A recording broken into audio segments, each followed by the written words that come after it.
I want to thank everybody for being with us here today. We want to update you on the ongoing response to Hurricane Beryl. First of all, however, I want to thank Mattress Mac for hosting this event today, but more importantly, thank him for what he does for the greater Houston area every single day.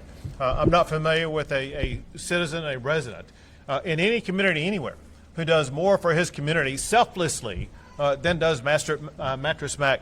This community would not be what it is without you and without your unparalleled help, especially for those who need it the most. So Mac, thank you very much for what you do. Thank you, Governor. And for hosting this.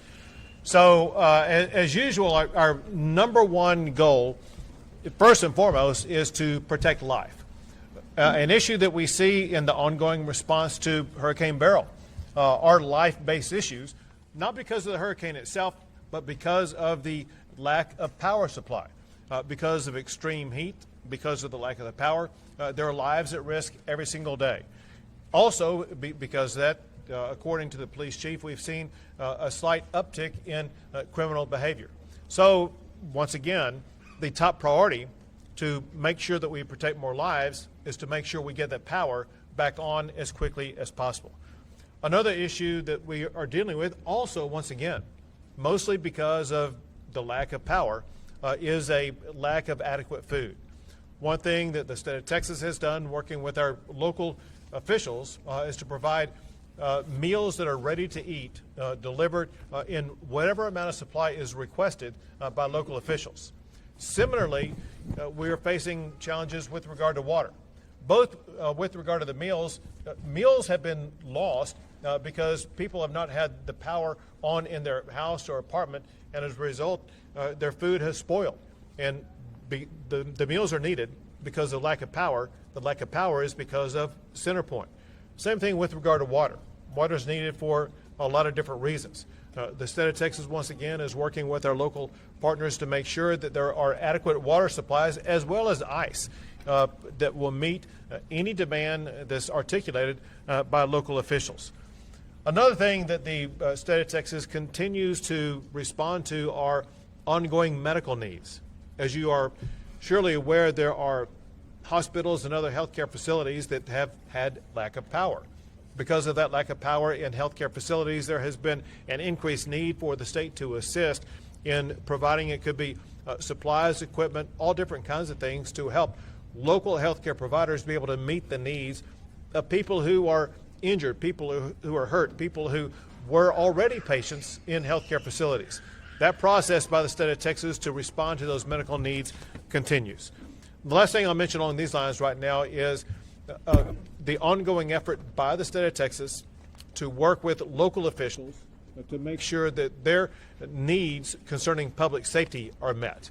And what that means is continuing the process of the state of Texas either bringing in or organizing more law enforcement officers to assist Houston and other local police in making sure they will maintain the safety of their communities.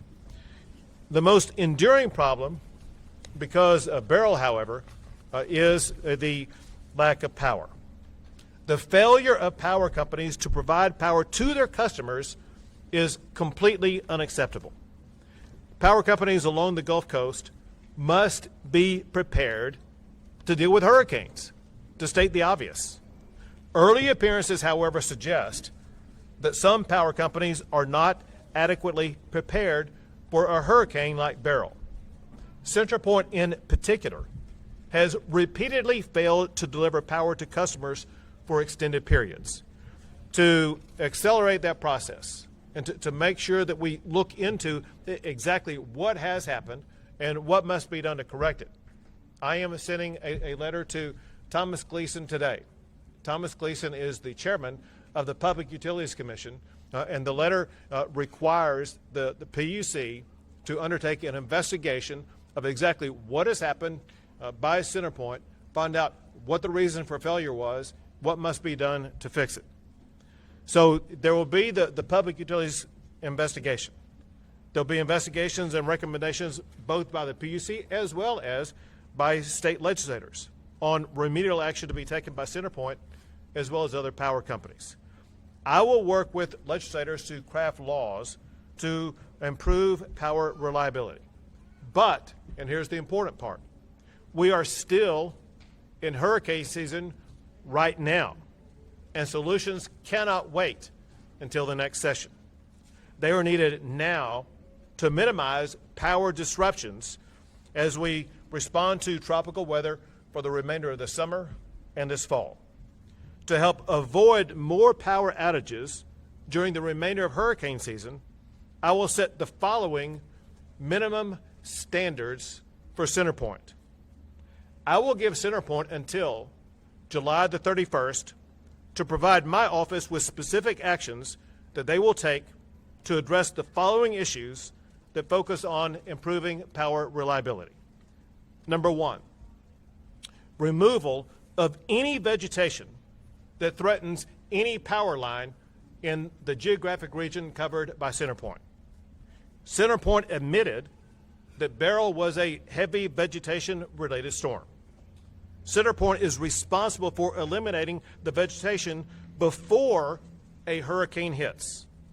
Some reports show that CenterPoint spends far less per customer on vegetation removal than some other power providers. So here's my order to CenterPoint. They must provide in detail what CenterPoint will do to eliminate all vegetation issues, and that information must be received by, the removal must be accomplished by August the 31st. Many reports agree that CenterPoint appeared to have been caught off guard by the unexpected arrival of Beryl in Houston, and as well as the magnitude of the devastation that it caused. A power company on the Gulf Coast should never be caught off guard. It must remain eternally vigilant. And even then, a Category 1 hurricane should never compromise the power system in the state of Texas that is the official hurricane season that we're in right now. CenterPoint must specify actions that it will take in the coming months that it did not take in Beryl that will reduce or eliminate power outages in the event of another tropical storm arriving at the Gulf Coast. Number three, CenterPoint claims that it has assembled thousands of additional linemen and other personnel to speed the recovery process. Some reports contend, however, that many of those workers were slow getting into the field because of a variety of different reasons. One was training workers after the hurricane hit rather than training those workers before the hurricane hit. Another was positioning workers days after the hurricane was gone rather than positioning those workers immediately after the hurricane left. Another is haggling with workers over pay, and the list goes on. The bottom line, however, is this. Regardless of the reason, CenterPoint did not have an adequate number of workers pre-staged to immediately address the power outage. So my demand upon CenterPoint, they must specify what actions they will take to pre-stage a sufficient number of workers to be able to meet the immediate response to any power outages that may occur for any tropical storm that hits their service region for the remainder of this hurricane season. Additionally, allegations have been made that while Texans have been baking in deadly heat without power, CenterPoint was penny pinching and cutting corners in ways that slow the recovery process. Those allegations must be investigated. We must know, was CenterPoint protecting Texans, or was it protecting its own pocketbook? CenterPoint admits, among other things, on another issue, that its new poles are better than its old poles, especially as it concerns grid reliability. But at risk to this region, CenterPoint appears to be waiting until the end of hurricane season to address the pole issue. It is waiting on a funding decision by the PUC that will take place, required by law, by the end of October. CenterPoint must get those poles fixed before hurricane season strikes again, not after hurricane season is over. Another issue. CenterPoint failed to keep power on for some hospitals, nursing homes, and senior living facilities. My demand is that CenterPoint must show with certainty how it will retain or quickly restore power for those at-risk Texans before another tropical storm hits. And here's the ultimate point. If CenterPoint fails to comply with this request or provides insufficient information by July the 31st, I will issue an executive order in response to any impending tropical storm to impose my own requirements on CenterPoint that are geared to keep power on through hurricane season until the next legislative session. Also, if CenterPoint does not comply, I will demand that the Public Utilities Commission reject CenterPoint's request to recover a profit in its pending request before the Public Utilities Commission. Additionally, if CenterPoint is unable to fix its ongoing problems, at some point in time, either the PUC or the state of Texas will have to reconsider the territorial region that CenterPoint is managing, or rather mismanaging. Maybe they have too large of an area for them to be able to manage adequately. It's time to reevaluate whether or not CenterPoint should have such a large territory.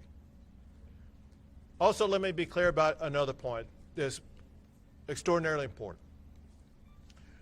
There are linemen for CenterPoint who are working to get power back on.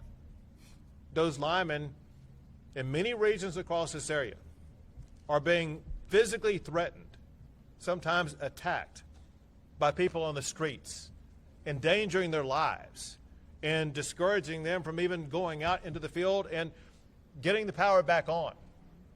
For one, if there's no reason why anybody here should ever be threatening the life of anybody else, period. Second, if you're angry about the lack of power, you're taking it out on the wrong person if you're interfering with somebody who's trying to get the power back up. Also, if you're wanting to get the power back on, your actions that intimidate or threaten the linemen or whoever's trying to get the power back on, you're not speeding up the process of getting the power back on, you're slowing that process down. Last thing I'll say is this. This region has a motto, and that motto is Houston Strong. People in this area are proud of their resilience, perseverance, and tenacity, and their ability to rise above challenges and accomplish things that other people think are impossible. That very same moxie will elevate this region and our state above this challenge too. Now, Lieutenant Governor Dan Patrick. Thank you, Governor. I know everyone at CenterPoint who's in an air-conditioned office is watching.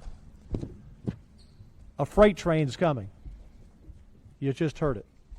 You better be prepared. Whether you're at the top or any part of management who oversaw this response or preparation, everybody's job should be on the line. We will not and cannot tolerate this.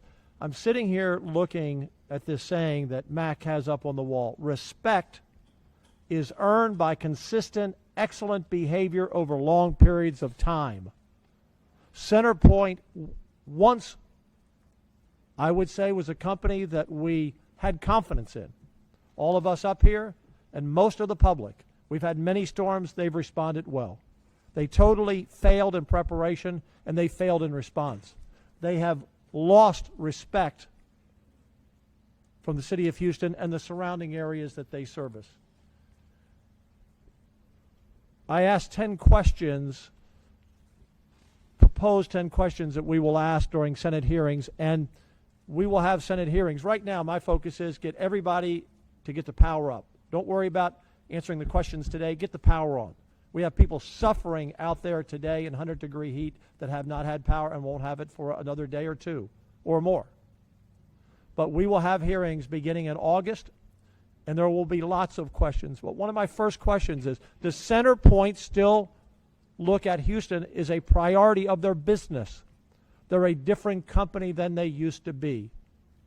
Is it all, as the governor said, at the bottom line and not about human life? Mac is a successful business person because he says, buy it today, I'll deliver it tonight. Well, if I don't get my Tempur-Pedic mattress from Mac tonight, I don't die. If they don't deliver when they're expected to deliver, people have and will die. Secondly, when it comes to storms, they were not prepared.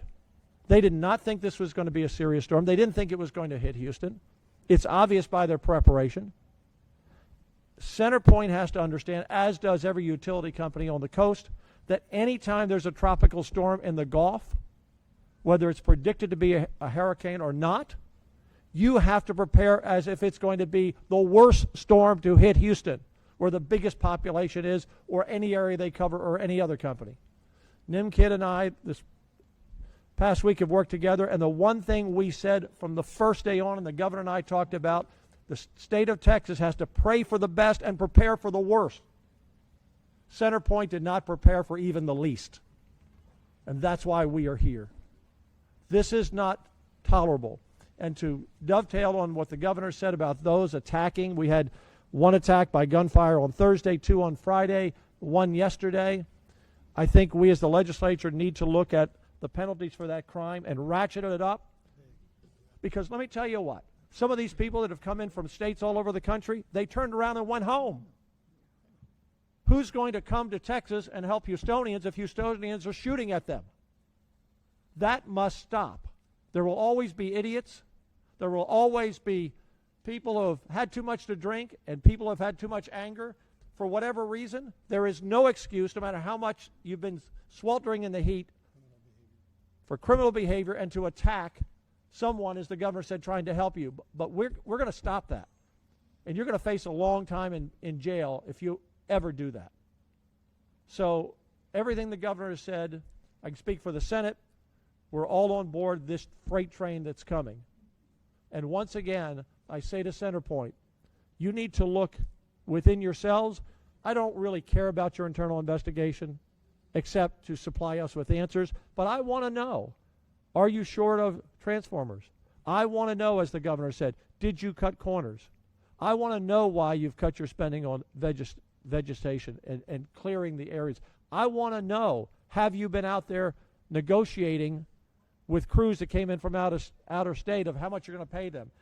And I want to know this business model. After the storm, you say you need a day or more of assessments. We get it, okay? Where's the damage? And we know there's 48 hours of training for out-of-state crews. So they're not electrocuted, all systems aren't the same, so they don't damage the systems more. But if you already have a business model that says I need a day or a day and a half of assessments and I need 2 days to train, we're already 4 days down the line, Governor, before we're getting power back, except the easiest cases where you lift a branch or lift a tree. That's a bad, flawed business model. CenterPoint, you better respond, or we will support the governor, if need be, looking at the territory you represent. Now to Nimkid. Thank you, Governor. Life safety continues to be the #1 priority of all of the state agencies that are engaged in this mission. That's from the Texas Department of Transportation, the Department of Public Safety, our Forest Service folks, the Commission on Environmental Quality, our search and rescue teams, our public work response team, our communication coordination group, and right now, most importantly, our Department of State Health Services Emergency Medical Task Force. We have opened up a 250-bed field hospital or medical shelter, and that has had 120 patients run through that facility. That helps alleviate strain on the hospital so that our EMS units can get people dropped off at the ER and get back out on the street for the next 911 call. We will continue to bring police and law enforcement support here. You have over 80 outside members of the Department of Public Safety on the streets, over 100 local law enforcement that we will extend or continue at the direction of Chief Satterwhite, who was meeting with us earlier today, working very closely with Mayor Whitmire on these additional resources that we're bringing in from the outside. And we have food and water and ice available to our local partners that ask for it. Governor, we continue to source generators for those locations. As power does come back up, we're moving those generators around, and we are not leaving until power is back on and our system is back to normal. Thank you. Now, Mattress Mac. Thank you very much. I was here Sunday night looking at the weather forecast, as all of us Houstonians and Texans were, and as was said, didn't know if the hurricane was going to hit Houston or not, but I didn't want to sleep in my luxurious Tempur-Pedic at home and get stuck in the floodwater. Right. So I slept in my little bathroom over there on a bad mattress, because I have learned in my life that the best ability is availability. We wanted to be available in case the proverbial stuff hit the fan, and it certainly did on Monday. So we opened our doors here at Gallery Furniture. By the way, we've been on generator power since the hurricane hit. We got back on regular power this morning at 4 a.m. But we are lucky enough to have a generator here so we can welcome people in. And we decided to become a cooling center for people, and we decided to feed them breakfast, lunch, and dinner. And we also decided to have a place where they could power their devices. Monday through Thursday, we had 15,000 people in here, about 3,500 people eating every day.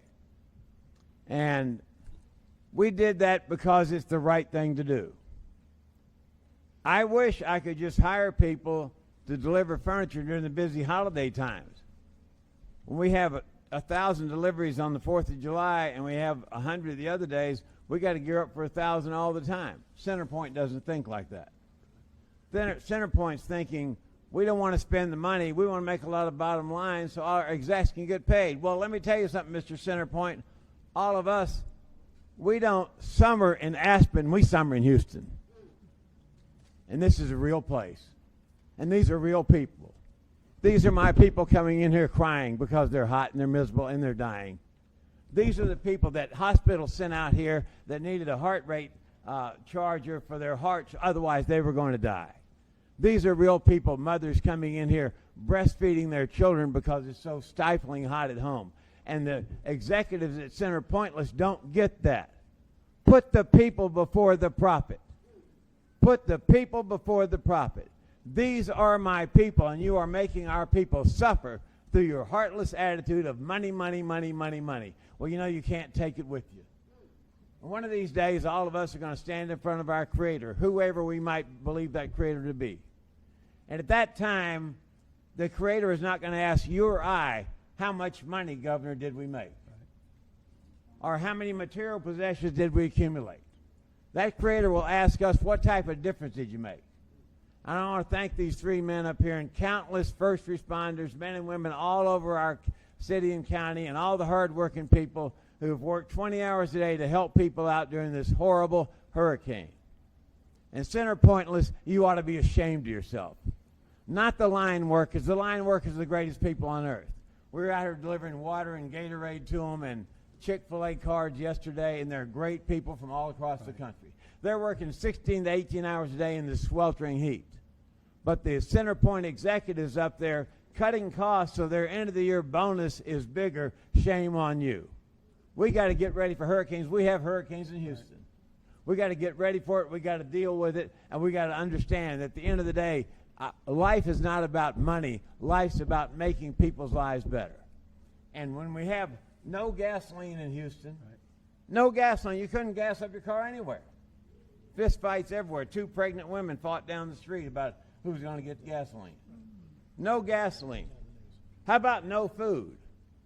How about a young family that's living paycheck to paycheck, that all the food in their refrigerator spoils and all the food in their freezer spoils, and that's $1,000. That's a lot of money they just tore up. How about all these people at restaurants, at retailers, at different business, manufacturers, whatever? They had no electricity. They closed for the last week, and all their employees got 0 paycheck. How do you deal with that, CenterPointless? You can't deal with that in Aspen. You need to get on the ground in Houston and do your job. You need to do your job. And I'll give you one more thing to think about, CenterPointless. This is a world now of immediate gratification. Think Amazon. Right. Think Gallery Furniture. Think cell phones. 10 years ago when we had hurricane response out here, people would come in here, they had no thought of charging their cell phone. Now they can't live without their cell phone. They want to talk and see if their loved ones are okay. They want to figure out how to get geographic directions across Houston. And their cell phones, the main thing they come in here for is, yes, they're coming here for food and for air conditioning, but they're also coming in to charge their cell phones. And when the power goes down around town for 7 days, all that's gone. So let's put people before profit, CenterPointless. Let's think about the people you're causing misery to, because I see them out here every day and it makes me sick. I don't care about how much money I make. My daddy and my mother taught me how much a difference you're going to make, boy, and that's why we're all here.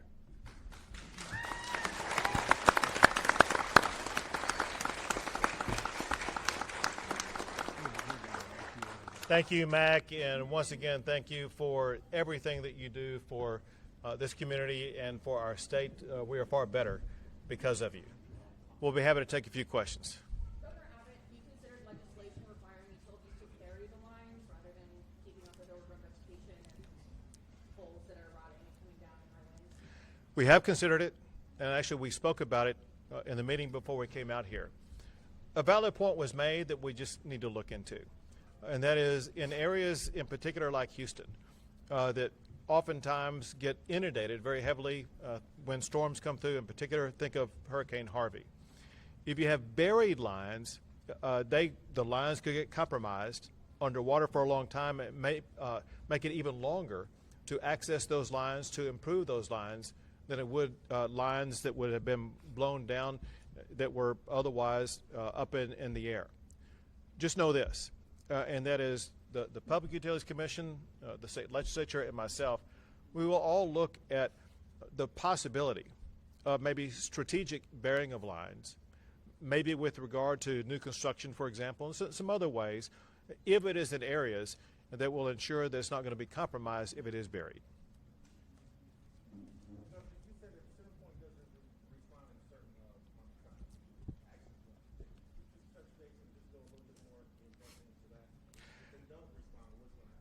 I made certain demands today of CenterPoint that require CenterPoint to provide solutions to me by July the 31st.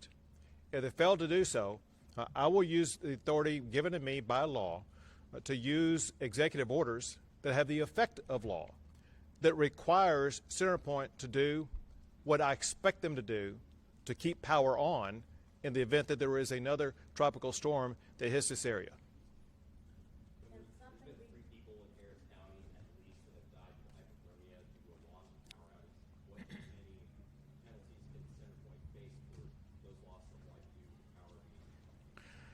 So obviously there will be investigations about the loss of life and any connection between the loss of life and the actions of CenterPoint.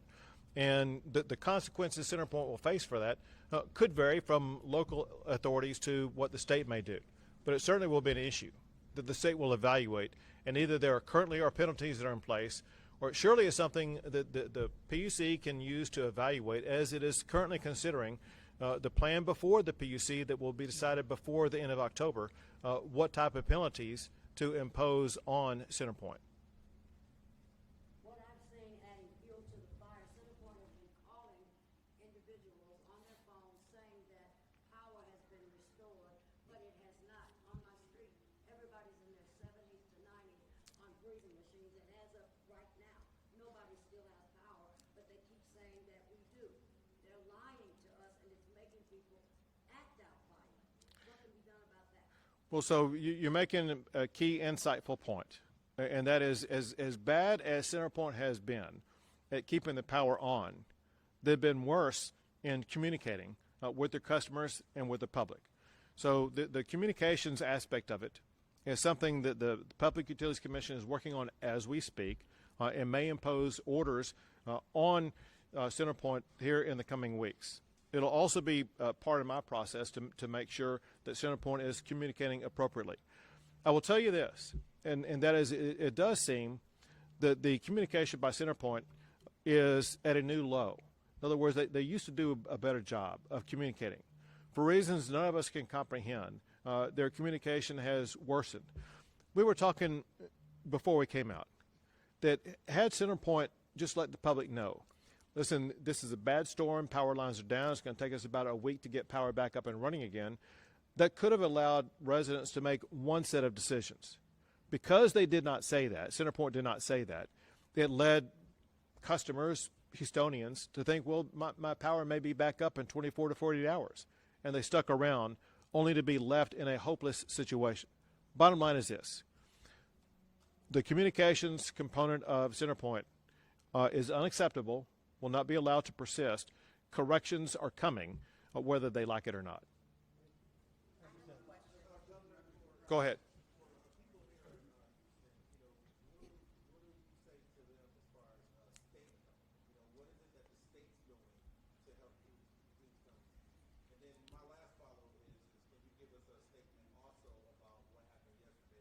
Sure. I'll give you both, but here's the deal, because part of my answer to your first question is going to be also provided by Chief Nim Kidd. But let me go take your questions in order. You said, what can the state do to help out?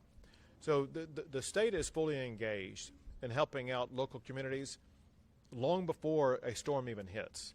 The first thing we do is to get organized and make sure that the state and local governments are prepared for whatever type of storm may come in. That means that we are sending out supplies and resources to every location that could be affected by a storm, so that without having to wait, we will be able to respond. It could be with search and rescue teams. It could be with boats. It could be with high water vehicles. It could be the supplies that are needed. And on the supplies, it's another way that the state has helped out.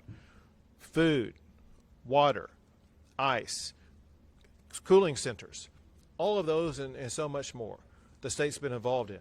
A unique situation here is because of inadequate power, it forced hospitals to have to retain in their hospital people who were injured or had to be taken care of, and they could not discharge their patients. And as a result, it was the state that stepped in to assist local government to set up the facility at NRG to assist with addressing healthcare situations of local citizens. There's more that Chief Kidd will be able to add, but let me answer your second question. What happened yesterday is horrific. It's a sad day in America when we see an assassination attempt.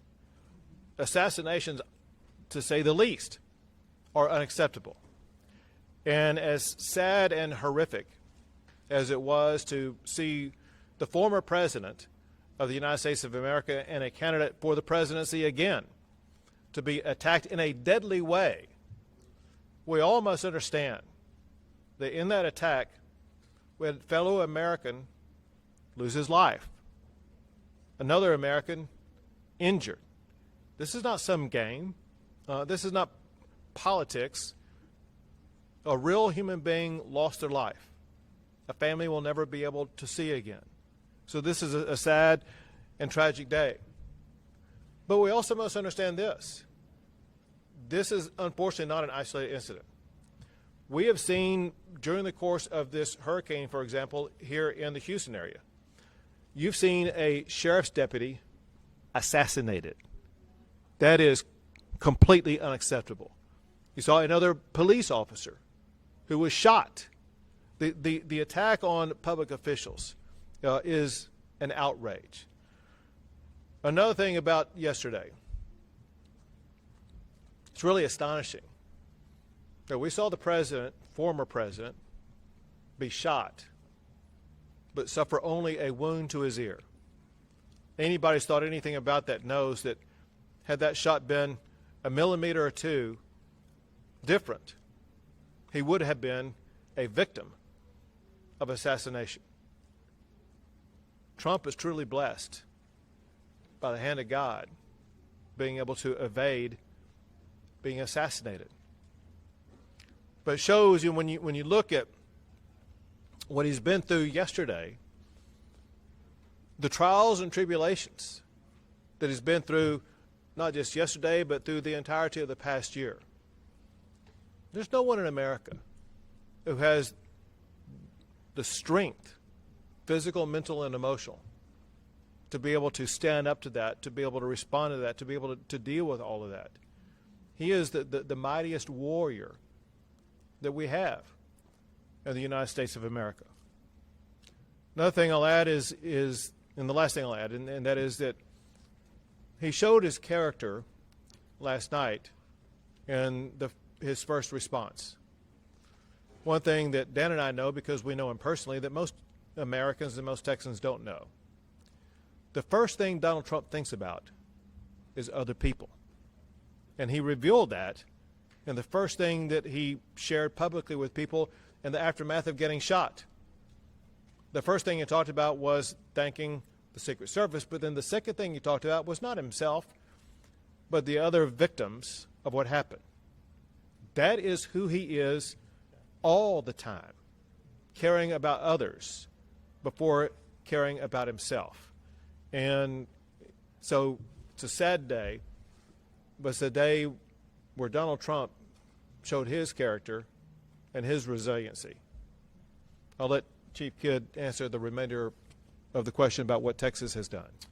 Thank you. I think the most important thing that we remember about disaster is nobody goes through and nobody does this alone.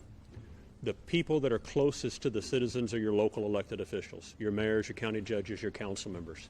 The next step above that is the men and women standing behind me, your state representatives and state senators. I communicate daily with our local elected officials. Our team communicates daily with these offices here. As that information gets passed up, that's how we know what needs are at the local level. Our State Emergency Management Council, the 39 state agencies that support disaster response and recovery, work together to satisfy those needs that are passed to us through our local and state officials. With that, we are going to continue to provide food, water, and ice, and safety and shelter for as long as it is needed. Governor, can I Go ahead. just add something? We went to Matagorda, we went to Jasper, we talked with county judges everywhere. We were in Bryan College Station, we were in Houston. Within a few days, there was not one mayor or one county judge that said they had not gotten what they asked for from the state. Everything they asked for in advance they had, everything they asked for the day after the storm they had, or it was on its way like a gallery furniture truck. So I applaud NIM, and look, we have the best emergency management division in the country. We've invested hundreds of millions of dollars to our staging center in College Station. We had our teams in there on Friday from Missouri and Tennessee. We had everything ready, whether it was divers for rescues, boats in the water, whatever was needed. We were hauling ice in this week from Alabama, 10 truckloads. Why? Because we don't want to buy all the ice from all the local stores, because people are trying to buy their own ice at the local store. So we extend, and the state has delivered. Your counties and your cities have delivered. I want to salute John Whitmire. This was his first, not rodeo, he's been to that many a times, but this was his first storm. And he and Chief Satterwhite did a tremendous job and have been doing a tremendous job. And I will say the mayor, too, like those of us here, we care about people and put people first. And so I thank the mayor. But NIM, as always, you and your team and everyone, it's a tiered effort, and everyone really worked together. But if we don't have power, a lot of things we want to do can't happen. Go ahead. Oh, he had his hand. I'll come to you. He had his hand up right here. I'll come back to you next. Governor, we understand CenterPoint, since and a number of other gigantic energy conglomerates since deregulation have run into the same problems. We've looked at Pacific Gas and Electric burning down half the state of California. We've looked at Southern California Gas blowing out a underground storage facility and letting gas escape into the atmosphere. For months and months and months, we even saw presidential candidate Robert Kennedy take on Southern California Gas. Given the CenterPoint fumble that we're living in, is it time to re-regulate utilities? Sometimes whenever people see a problem arise, they think maybe there's more regulation needed, or you need to impose more heavy-handed government. Let me tell you the way we discuss this before coming out to help you understand that may not be the right answer. I ask a very specific question to the chair of the Public Utilities Commission, as well as to Chief NIM Kidd, and that is, are you seeing these same problems with other power companies? And I mentioned a few. And the answer everyone agreed upon is we have a lot of power companies in the state of Texas, but we're not seeing similar problems with other power companies. The point is this. This is an issue and a failing that is unique to CenterPoint. We don't need to reconstruct a new system. We just need better results from one company that has showed repeated failure in this region.